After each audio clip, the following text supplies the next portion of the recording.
Mr. Coletta. Not yet. Didn't do it yet. That's a, go ahead. Yes, my turn. That's my turn. God's putting me out there for a reason. Yes, sir. Yes, sir. Good. Well, I guess he told you that he's been fighting the VA for the last 60 years, really. And just last week, I represented Mr. Butler in a very, very tough case. Eventually, he was awarded compensation for post-traumatic stress disorder, but it took the VA 50-some years to give it to him. Well, under the VA rules, there's a thing called clear and unmistakable error. And if we can show that back in 1955 or 56, when he first applied, if the VA made a clear and unmistakable error, then he gets paid back to 1955. It is a very, very hard thing to prove. It doesn't happen too often.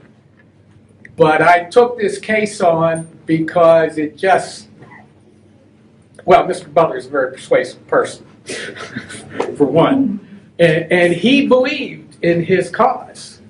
And with my client believing so hard, that made me work harder. I don't know what's going to happen. I think that we put on a very, very good case because we had it documented.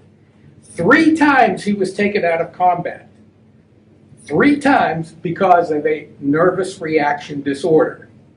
Today, we would call that post-traumatic stress. 3 times they gave him medication and kept him out. On the 3rd time, they said, you can't go back to combat. And that's after he'd been wounded.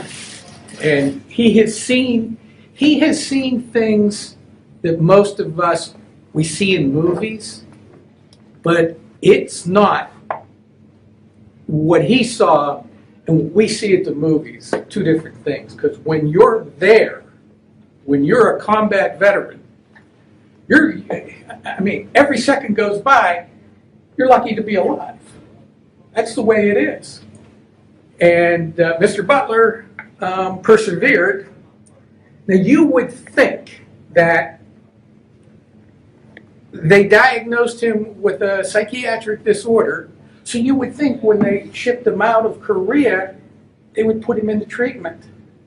Not in 1954. They didn't really care. They just cared about bodies over there. I don't know if he told you, he was one of the first black soldiers to be integrated into a unit. So think about that. 1950s, the era of Jim Crow. You've been putting up with discrimination all of his life, and now they put him into a white unit. For the first time, the white soldiers were fighting with black soldiers. That in and of itself had to be stressful. In and of itself. So he's kind of my hero because he's 85 years old, going to be 86, and he hasn't given up. And what he just said a couple minutes ago about what he wants to be known for when he dies, he told me that at the hearing. He said, win or lose, he says, I had my say, and I want it to be known that I did not give up. And I just got my fingers crossed.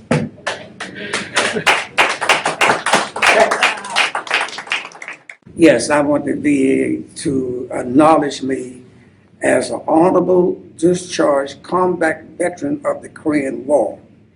Something they has not done. They has not really recognized me even as a veteran. They tell me that my condition was pre-exist, And I'm finding now, like I said again, for them to recognize me as an honorable discharge combat veteran of the Korean War. You can find my book on Amazon.com. My name is Chico Butler. The name of my book is Justice Denied. It's a true story, no makeup, no nothing like that. And I'm telling my story exactly what happened to me in the military, even after I got out of the military. So if you want to know anything about me, check out my book.